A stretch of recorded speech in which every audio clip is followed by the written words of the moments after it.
Agora vamos falar de saúde. Você sabe o que é bursite? Sofre desse mal ou conhece alguém que reclama das dores comuns da doença? Existem algumas causas relacionadas ao estilo de vida, com o envelhecimento também se torna mais comum e outras doenças podem ajudar a desencadear a bursite. Mas quem vai falar mais sobre a doença é o Dr. Leandro Gomide, médico ortopedista. Dr. Leandro, muito obrigado pela presença aqui hoje. E eu já faço a pergunta, quer dizer, é um problema comum entre as pessoas, entre os sexos? Como é que a gente pode avaliar a bursite? Tá, então eu queria falar uma coisa que é muito pertinente à atualidade e que não era muito comum no passado. Então, a pessoa que fala que ela tem bursite no ombro, então a gente tem que saber realmente se é uma bursite mesmo. Porque no passado a gente não tinha ressonância magnética, tá? E com o advento desse exame, a gente conseguiu olhar por dentro dessa articulação o que realmente está acontecendo. E geralmente o que acontece é uma lesão no tendão. Então a paciente, ou o paciente, geralmente idoso, né, é uma doença da terceira idade, que é muito mais comum. Geralmente esse paciente ele tem uma dor no ombro, essa dor é proveniente de uma lesão num tendão, tá? E esse tendão que ele tem um contato com a bursa, que geralmente dá a chamada bursite, inflama também. Ou seja, o tendão machuca e inflama. E a bursa que está encostada nesse tendão, ela vai inflamar também. Então a gente tem que saber, na verdade, realmente se é bursite ou se não é bursite. A gente sabe que hábitos ideais de vida são importantes para qualquer tipo de prevenção de doença. Isso. Mas, por exemplo, nesse caso, um atleta ele levaria desvantagem nisso? Porque tem o exercício físico feito repetidamente, é muito intenso a carga de treino também, a exploração de determinados músculos. O atleta, como é que ele fica nessa relação? Essa é uma boa pergunta. A gente não pode ser nem 8, nem 80. Não pode ser totalmente sedentário, mas também não adianta ficar fazendo exercício 8 horas por dia, né? Ser um super atleta, que esse também atleta, ele tem muita lesão. Então o ideal é a gente fazer um fortalecimento de musculatura e tendões, né? Por volta de 3 a 4 vezes por semana. Esse seria o ideal.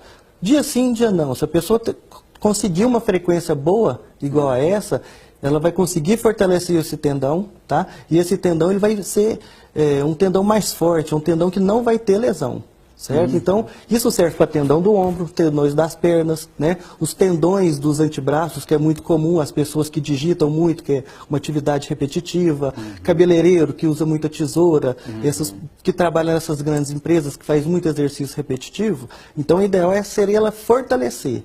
Né? E na medicina tudo está baseado na prevenção. Se a pessoa consegue prevenir, né, ela vai ter uma qualidade de vida muito melhor. E prevenir tendão é fortalecer o mesmo. Você falou em prevenção, eu acho fundamental a gente falar que o diagnóstico ele é mais comum na terceira idade, mas se a gente pode se preocupar desde cedo, é mais importante, quer dizer, os hábitos ideais de vida, exercícios repetitivos, ou a própria profissão, que às vezes exige também a movimentação de determinados músculos repetidamente. O que a gente pode falar sobre isso? O que a gente fala é que nós estamos numa época, né, que o exercício físico está na moda, né? Na época dos nossos pais era fumar, né? Fumar que era elegante e tal. Agora não, agora é exercício físico, né?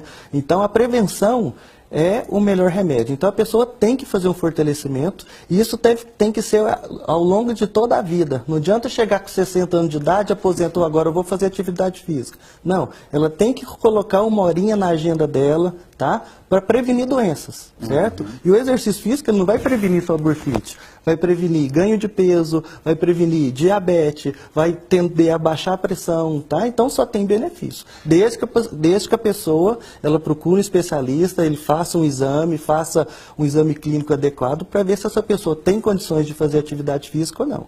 Outro ponto importante que o senhor citou aí, a questão do diagnóstico. A gente sabe que muitas vezes a gente acaba sentindo dores, as dores elas incomodam, elas nos atrapalham a dormir, e inclusive no próprio trabalho, mas não procura o médico. Isso. Nem sempre mesmo especialista ou mesmo clínico geral. Como é que fica essa relação do diagnóstico? Porque pode prejudicar até o movimento mesmo do músculo? Geralmente, essas lesões do ombro, geralmente começam pequenas só com uma inflamação, tá? Com o passar do tempo, a pessoa continua com esses hábitos que não são saudáveis, as pessoas continuam não fortalecendo, trabalhando numa posição inadequada, essa inflamação ela vai tender a ter uma lesão, né? Esse tendão geralmente começa a arrebentar, até que ele se arrebenta por completo, tá? Aí o diagnóstico, a gente tem que fazer o exame clínico, depois fazer a ressonância magnética e geralmente o tratamento, nos casos graves, é cirurgia, né? E fica pior, porque a pessoa, ela não quer ir no médico por falta de tempo, depois ela vai ter que operar e ficar afastada.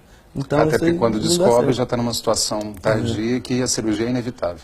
Prevenção na medicina sempre é o melhor remédio. Então, a pessoa tem uma dorzinha, tem alguma coisa que não está no normal dela, ela tem que procurar o médico, seja na ortopedia, seja um cardiologista, na área que for. Doutor Leandro, muito obrigado mais uma vez pelos esclarecimentos aqui no TV Notícias. Eu que agradeço a participação, também a disponibilidade do pessoal. Que bom, muito obrigado pela atenção.